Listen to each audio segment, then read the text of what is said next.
Bonjour et bienvenue dans cette vidéo. Je suis Mathilda Moutoussamy, je suis énergéticienne et formatrice. Avec cette particularité de créer des programmes énergétiques, des transmissions énergétiques lors de mes voyages. Et je vais vous présenter un petit peu et vous expliquer qu'est-ce qui se passe dans le programme Varanasi. Le programme Varanasi, donc comme son nom l'indique, c'est un moment où je suis allée dans cette très vieille cité, une des plus vieilles cités toujours habitées qui existe au monde. Varanasi, c'est Bénarès, c'est Kashi ou Kashi. C'est une ville qui a eu plein de noms différents au fil des siècles, des ans et des millénaires. Et ce programme, c'est un programme que j'ai vraiment vécu dans ma chair profondément. C'est un programme si vous avez besoin, si vous ressentez le besoin de faire un reset, de passer à autre chose, de passer à une autre version de vous-même. Et si vous n'avez pas peur de mort symbolique, si vous n'avez pas peur de mourir, s'il y a des appels à mourir à l'intérieur de vous, voilà, c'est un passage très fort et puissant. Les deux transmissions ont été faites à Varanasi et aussi à Bodh Gaya. Bodh Gaya, c'est aussi un lieu sacré en Inde. C'est l'endroit où Bouddha a connu son éveil. Les deux lieux sont des endroits énergétiquement complètement fous, complètement très très différents l'un et l'autre. Et c'est une histoire assez particulière parce que à la fois j'y suis allée principalement pour mes ancêtres.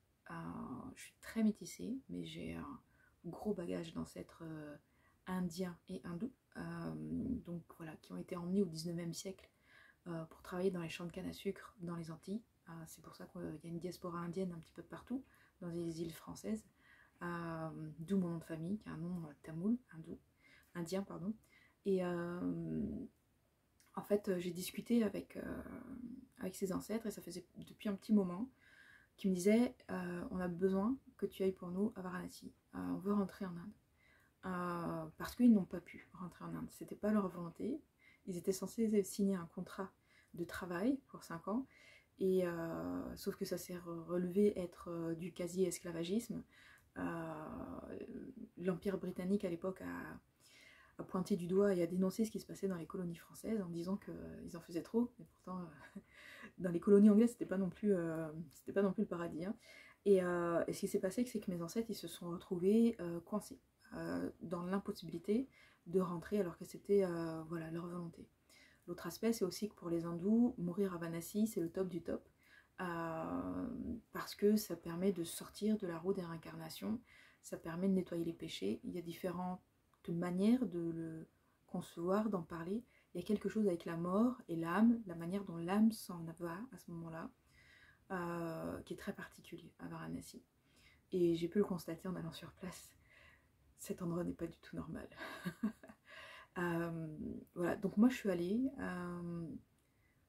j'ai senti l'appel, j'ai senti que c'était le moment. Il me l'avait demandé, ses ancêtres, depuis un petit moment. Moi, parler aux ancêtres, c'est quelque chose de normal, c'est quelque chose qui est, je pense, très concret. Je pense sincèrement qu'il n'y a pas besoin d'être médium, ou alors on est tous médiums. On a tous ces capacités-là de communiquer avec ce qui n'est pas visible et qui est sur d'autres fréquences vibratoires au final. Et donc je suis partie à Varanasi. Et je sentais que bah voilà, la première étape, c'était de faire la cérémonie pour les ancêtres. J'ai fait la cérémonie, ils sont partis. Mais moi, je me suis pris une décharge d'énergie. J'ai pas dormi pendant 3 jours parce que j'étais bombardée au niveau énergétique. J'étais bombardée au niveau de mon 3e œil. Et à un moment, ça a été clair aussi, c'est-à-dire que moi, il faut que je meure aussi dans le processus. Je savais aussi que voilà, il fallait que je passe par le processus. Quand je crée un programme, je le teste sur moi-même, on va dire. Je le teste pour le sécuriser. Et c'est important, et c'est pour ça aussi que bah, ce programme-là, je veux dire, enfin, il n'est pas anodin. N'y allez pas comme ça à la fleur au fusil, etc. Ça doit matcher. Et c'est un processus pour mourir, en fait, très clairement. Pour mourir à l'ancien, pour mourir aux anciens soi qui n'ont plus besoin d'être. Et la mort n'est pas valorisée du tout dans le milieu du développement personnel et de la spiritualité. Et je trouve que c'est bien dommage. On est dans des cultures qui ont oublié l'importance de ça. En Inde, pas du tout. Ils adorent choper un étranger et lui dire, et l'emmener sur les gâtes, voir les morts qui sont en train d'être brûlés. Ils adorent ça parce qu'ils savent que ça bouleverse que c'est pas dans notre conception du monde en fait, ça bouleverse notre conception du monde. Moi ça va parce que je suis à cheval sur plusieurs cultures quoi. Et c'est vrai que c'est très fascinant et je me suis assise sur les Ghats. Donc les Ghats c'est ces escaliers qui descendent dans le fleuve sacré du Gange et, euh, et je me suis laissée mourir et j'ai accueilli. J'étais en accueil aussi de voilà, qu'est-ce que je dois transmettre, qu'est-ce que je dois vivre pour moi-même et qu'est-ce que je dois transmettre. Et après, j'avais des envies mentales, mais je suis allée à Bodh Gaya, c'est ça qui s'est précisé. Et j'ai passé toute une semaine avec une grosse infection chopée dans le Gange. J'ai demandé au Gange de me guérir. J'avais des choses à régler, des problèmes physiques à régler. Et ça, ma demande au Gange a été entendue, ça n'a pas été du tout pratique. J'ai dû bouffer plein d'antibiotiques et je devais aller me refaire des bandages tous les jours et refaire des soins médicaux tous les jours. J'ai dû choper prendre des vaccins aussi, alors que je suis plutôt très anti-vaccin, mais là, voilà, ça commençait, la situation était très infectée et très inquiétante. Et donc j'ai passé une semaine sous l'arbre de Bodh Gaya dans un état de transe très avancé. J'ai vécu des choses assez folles sous cet arbre en méditant. J'ai médité comme je n'ai jamais médité. J'avais tout d'un coup accès à des choses auxquelles je n'avais pas accès, ou en tout cas pas aussi facilement d'habitude. Et voilà, c'est-à-dire que j'ai traversé tout ce processus-là, et tout ce processus-là, c'est un peu moi, je le vis intérieurement, et je pose les énergies pour vous, ce qui ne veut pas dire que vous allez vivre les mêmes choses que moi, mais dans tous les cas, il y a cette notion de mourir à soi, c'est quelque chose de symbolique, et que le message c'est que mourir c'est cool. Mourir c'est vachement pratique pour guérir. Voilà, et moi après avoir posé le programme Varanasi, je peux donner moi mon recul par rapport au programme. Je suis rentrée en France avec la sensation de ne plus être la même personne, vraiment, c'est assez perturbant. J'ai déjà vécu pas mal de switch énergétiques, ces moments où tout d'un coup tu rouvres les yeux et le monde t'as l'impression qu'il est nouveau et tu dis waouh c'est quoi, où est-ce que je suis. C'est des choses que j'ai déjà vécues et là vraiment c'est wow, il y a un truc qui a changé à l'intérieur de moi mais je comprends pas et j'ai l'impression que fondamentalement il y a quelque chose qui a changé à l'intérieur de moi et c'est le résultat du processus du coup. Et il s'est passé plein de choses après dans ma vie personnelle qui ont fait du tri et qui ont permis de me repositionner sur pas mal de choses dans ma sphère privée. Et, mon état de santé s'est aggravé du coup. J'ai vu beaucoup de médecins. Je me suis retrouvée dans un état, niveau hémoglobine très bas, à perdre beaucoup de sang. Je me suis mis à perdre beaucoup de sang. Les médecins n'ont rien compris de ce qui m'arrivait. J'en ai vu plein. Je suis allée aux urgences, ils n'ont rien compris. et, aussi, comme je suis suivie en Ayurveda et en médecine chinoise, pareil, à plat, plus d'énergie, rien, zéro. Reset. Ma médecin ayurvédique m'a regardée et m'a dit mais comment ça se fait que t'es pas par terre là, voilà. Donc il y a un gros reset. Alors ça n'a pas été facile pour moi physiquement. Ça ne veut pas dire que ça va se traduire comme ça pour les personnes qui vont faire le programme. Moi j'avais un gros défi. En l'occurrence un énorme fibrome de 10 cm pas opérable. Voilà, en gros pas de solution d'un point de vue médical. Aide-toi et le ciel t'aidera. En l'occurrence là c'est les ancêtres qui m'ont aidé hein, pour me guider sur cette terre-là. Et voilà, on est 3 mois après le programme. Et j'ai eu pour la première fois de ma vie des règles sans douleur. Et c'est un truc de fou parce que moi j'ai fait des douleurs telles que la morphine ne marche pas et que j'ai eu dans ma vie des tas de moments où j'ai envie de me suicider tellement la douleur était extrême et que je sais qu'elle revient tous les mois et qu'il n'y a personne qui arrive à rien faire en énergétique, dans toutes les médecines, j'ai tout exploré, etc. quoi. Et c'est quelque chose de voilà, complètement fou. Je me retrouve avec une disparition de 80 à 90% des symptômes d'un coup, comme ça, pouf, le truc est disparu. Et c'est quelque chose de très particulier parce que moi je savais que ce fibrome, il m'appartient pas. Parce que toutes les femmes dans la famille avaient des fibromes et il y a eu des hystérectomies à répétition dans la famille pour les femmes. Et je ne refusais l'hystérectomie. C'était la seule proposition que les médecins me proposaient, l'hystérectomie pour les personnes qui ne connaissent pas. Si on enlève l'utérus carrément. Et il y a aussi donc ces ancêtres indiens qui ont signé des contrats et qui ont souvent été arnaqués. Parfois, ils ont été juste kidnappés et mis sur les bateaux. Donc, ceux qui ont eu le temps de signer le contrat, ils étaient censés aller travailler dans les champs de canne à sucre. Et c'est très perturbant parce que depuis que je suis allée en Inde, je peux manger du sucre. Alors que avant, ça fait plus de 10 ans, 15 ans, je ne peux plus manger du sucre parce que ça me déclenchait des douleurs dans l'utérus, directement. On pourrait mettre des mots d'un point de vue médical, bien entendu, bien que à chaque fois que j'ai dit ça à des médecins, ils m'ont pas du tout pris au sérieux. Je leur dis, je mange du sucre, j'ai mal à l'utérus 20 minutes ou 15 minutes après. Il n'y a aucun médecin qui a voulu m'entendre sur cette question-là. Mais la symbolique est folle. Ils sont allés bosser dans les champs de canne à sucre. Ils se sont retrouvés dans le post-esclavagisme, du coup. Après 1848, voilà, il y a des gens qui ont continué à travailler dans les champs de canne à sucre, donc tous ces Indiens, mais c'était pas des vraies conditions de travail normales. Hein. Donc, comme je disais, dénoncés par d'autres puissances coloniales. Et ils ont travaillé dans les champs de canne à sucre. Je les ramène là où ils avaient envie. On fait une espèce de reset en les ramenant sur place au niveau de leur âme. Et moi, je me retrouve à pouvoir manger du sucre alors que ça ne me déclenche plus de douleur. Alors qu'avant, c'était impossible. J'étais coincée au sol avec des douleurs que rien ne pouvait enlever avant, en fait. Et donc c'est très étonnant. J'espère qu'un jour la médecine ouvrira ses portes et ses œillères pour aller étudier ce genre de choses très très bizarres. Voilà. Et donc moi je suis en train de vivre une guérison forte, puissante. Voilà, en ayant traversé ces énergies que je vous ai posées dans le programme Varanasi. Comme moi j'ai vécu des choses très fortes physiquement, vraiment physiquement, émotionnellement, ça l'était aussi, mais pas tant que ça, parce que j'ai l'habitude aussi de gérer, d'accueillir les émotions, etc. D'accueillir aussi les réalignements quand ils se positionnent dans ma vie.